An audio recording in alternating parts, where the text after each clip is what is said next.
Alright, hey guys. Welcome to the first video for this semester.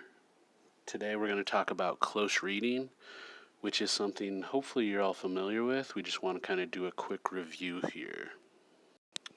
So, the goals for this lecture are that you understand what close reading means, you understand what we expect of you when we assign a close reading, and all of the readings you do for us are going to be close readings. So, this video will help you kind of understand what we're looking for.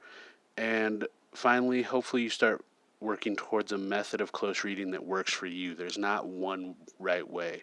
And we'll talk about later, there's some things that are non-negotiables that every close reading method has, but there's also some room for personalization and making sure it fits what type of learner you are and what works best for you. So the first thing we want to talk about is, why do you need to know how to do a close reading? Why do you need the ability to closely read something?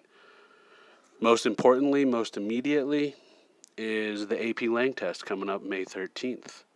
You need to be able to read a text and uncover those layers of meaning for the rhetorical analysis, for the synthesis, for the argument, for the multiple choice questions. For all of these, you need to be able to take the text they give you and go beyond the surface level, really kind of get to those bottom layers.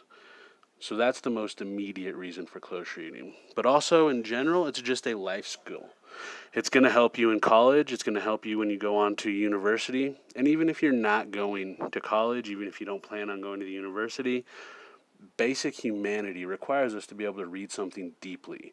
We need to be able to read something and see those layers. Skimming the surface has no benefit. It doesn't do anyone any good. You want to be able to read something and get to those layers. So most immediately, you need close reading for the AP Lang test in May. But in general, it's just a good life skill to have, to be able to look at a text both on the page, but also, as you're going to see as we go through this semester, a visual text, a picture, a movie, listen to a song, look at a painting, anything like that. You need to be able to read it closely to get at those layers of meaning. It's just a general life skill that we're going to start working towards in this class. So, what is a close reading? Very simple. It's uncovering those layers of meaning. The text you're going to get in this class have layers. There's the top layer, the surface level. That's kind of the easy stuff. That's the basics. That's the stuff you can summarize. They're talking about this. The close reading comes by getting to those layers underneath. So that's what a close reading is. It's important to note that close reading is not a summary. If you're asked to read something closely, you're not just giving a summary. It's not simply, oh, this article talks about 1, 2, and 3, or he argues A, B, and C. That's not a close reading. That's a summary. That's the surface level. And close reading goes beyond that. It goes deeper. It's not reader response.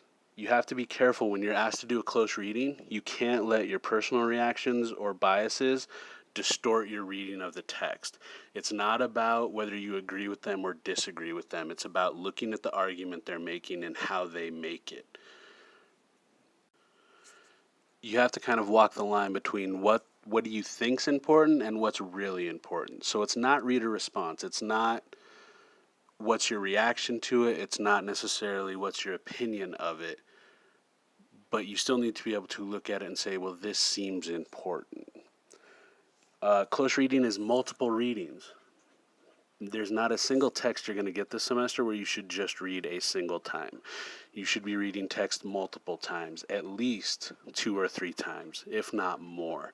If you read it just once, you're going to miss something and your analysis is going to suffer.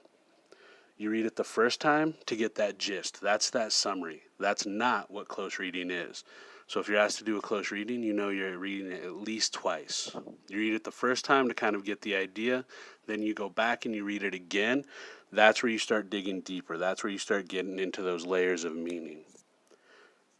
And then finally, close reading is active reading. You want to read with a pencil in hand. Even if you're reading on a computer, on an e-reader, you want to be annotating, you want to be marking the text. Reading should be active. It's not a passive activity. but you want to be careful about highlighting. Just simply highlighting isn't enough. Just highlighting is coloring, and we're not coloring here. We're doing a close reading.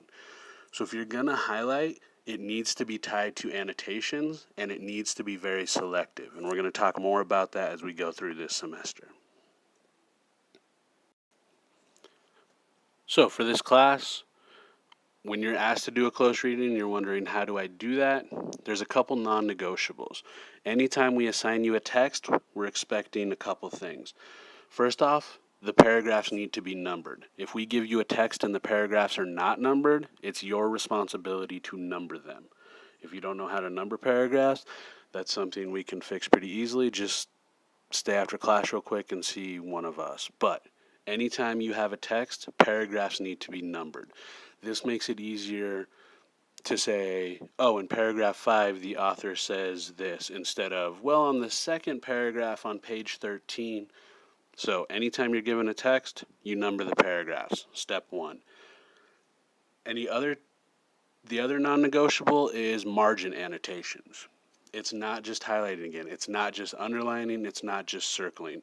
You're reading with that pencil in hand. You're annotating in the margins. Those annotations can be a variety of things. It can be a paraphrase of what that paragraph's about. It can be questions you have. It can be ideas you have. It can be key points. It can be symbols, shorthand, doodles, anything like that. But it needs to help you make sense of the text, help you process the text better.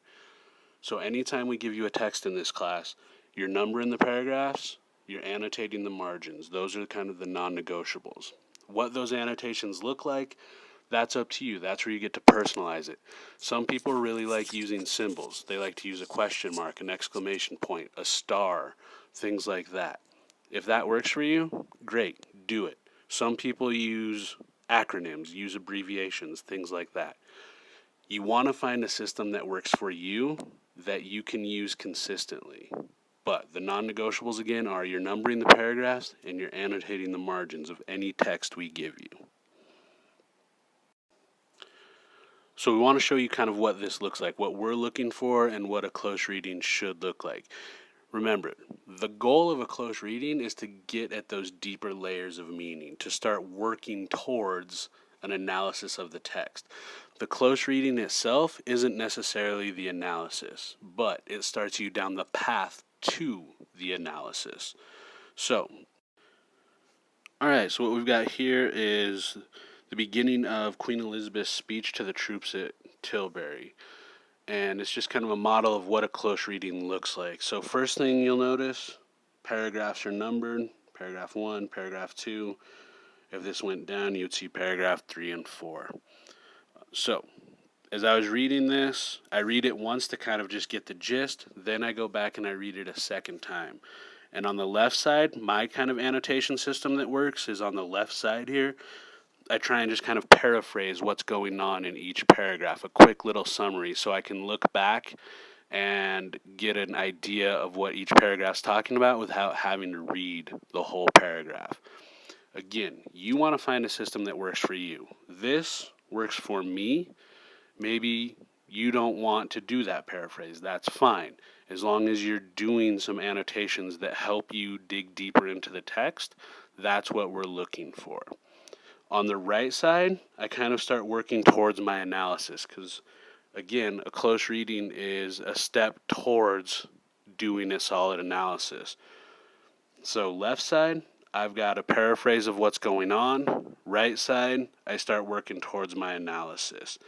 And you notice, again, I didn't really highlight. I did underline and circle some things, but those are tied to annotations. I wasn't just going through and highlighting words I didn't know or words I thought were funny or something that stuck out to me. It's okay to do that, but you need to annotate it. If I highlight something, it needs to be tied to an annotation. So when I look back at a text, I remember why I highlighted that. Simply highlighting a sentence doesn't do anything for you. If you don't go back to that text for a week, 2 weeks, a month, you aren't going to remember why you highlighted those 3 words.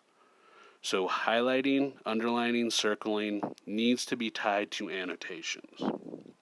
This is what we expect when we assign you a close reading. When we give you a text to read, this is what we're looking for. Annotations that help you uncover those deeper layers, that start you down that path towards an analysis. All right, that's the end of this video. So just kind of in summary here, the goals we set out for were understanding what close reading means. We talked about close reading means, real simply, you're reading to uncover the layers of meaning. You're getting past that surface level. You're going deeper. We wanted to understand what's expected of you when we assign you a close reading. The non-negotiables, you're numbering the paragraphs, and you're reading with that pencil in hand. You're annotating the margins. How those annotations look, what those annotations include, that's where you kind of get to personalize. If you're a symbol person, use symbols. If you're an artistic person and want to draw little pictures, as long as they help you make sense of the text. It's not a chance to doodle because you're bored or anything like that. It needs to help you make sense of the text. But those are the non-negotiables. We're numbering paragraphs, we're annotating, we're reading with a pencil. And then you want to find a method that works for you. That was our other goal. The way you do that is simply by practicing. You need to read, then you need to read some more, and then you want to read some more after that. And you just practice close reading, and you're going to find a method that works for you. It might not happen this week, it might not happen this semester, but you're going to find a method, and it's important that you do. Beyond AP Lang, this is a valuable life skill.